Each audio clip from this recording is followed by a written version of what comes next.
بدترین ایمانی اور اخلاقی انحطاط کا شکار تھے۔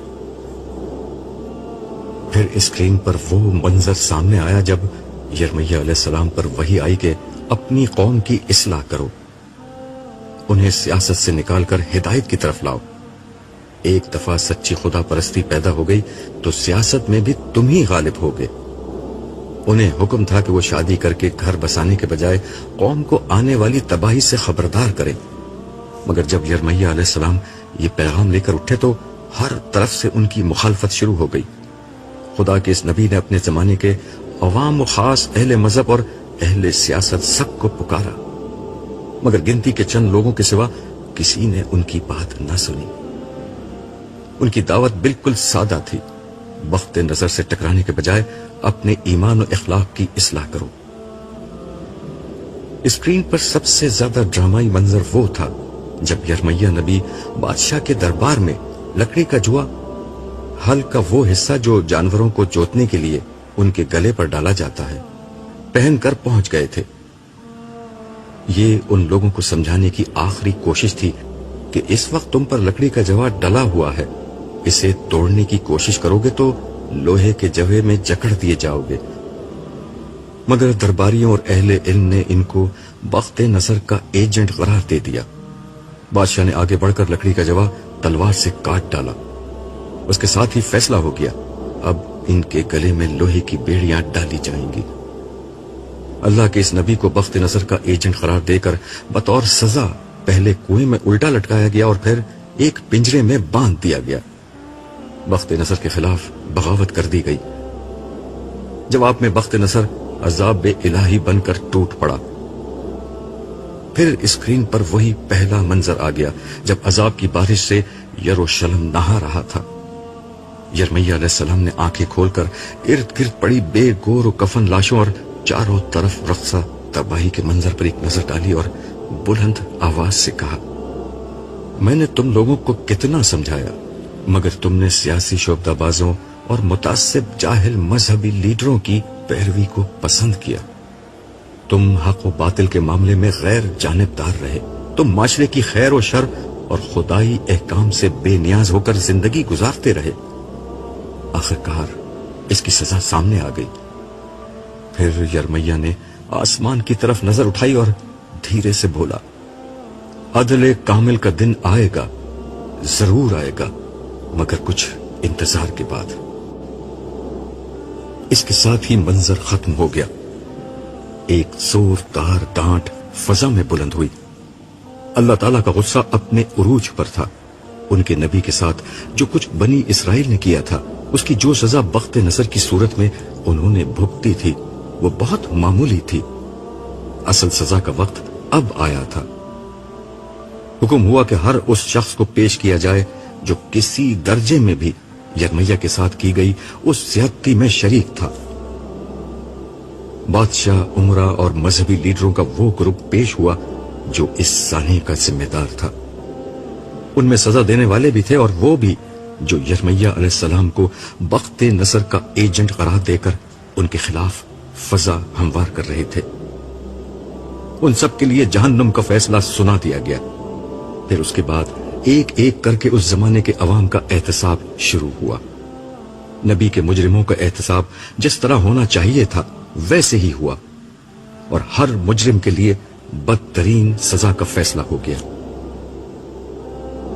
میں اس دفعہ حشر میں دیر تک کھڑا رہا اور لوگوں کا حساب کتاب دیکھتا رہا۔ سچی بات یہ ہے کہ اس سے قبل میں نے چند ہی لوگوں کا حساب کتاب دیکھا تھا، مگر اب اندازہ ہو رہا تھا کہ اللہ تعالیٰ انتہائی مکمل اور جامع حساب کر رہے ہیں۔ ہر شخص کے حالات، اس کے ماحول اور اس کی تربیت اور پرورش کے نتیجے میں بننے والی نفسیات کی روشنی میں اس کے اعمال کا جائزہ لیا جا رہا تھا۔ لوگوں نے رائی کے دانے کے برابر بھی عمل کیا تو وہ ان کی کتاب اعمال میں موجود تھا۔ ان کی نیت، محرکات اور اعمال، ہر چیز کو پرکھا جا رہا تھا۔ فرشتوں کا ریکارڈ، دیگر انسان اور در و دیوار، اور سب سے بڑھ کر انسان کے اپنے اعضاء گواہی میں پیش ہو رہے تھے۔ ان سب کی روشنی ہی میں کسی شخص کے ابدی مستقبل کا فیصلہ سنایا جاتا۔ یوں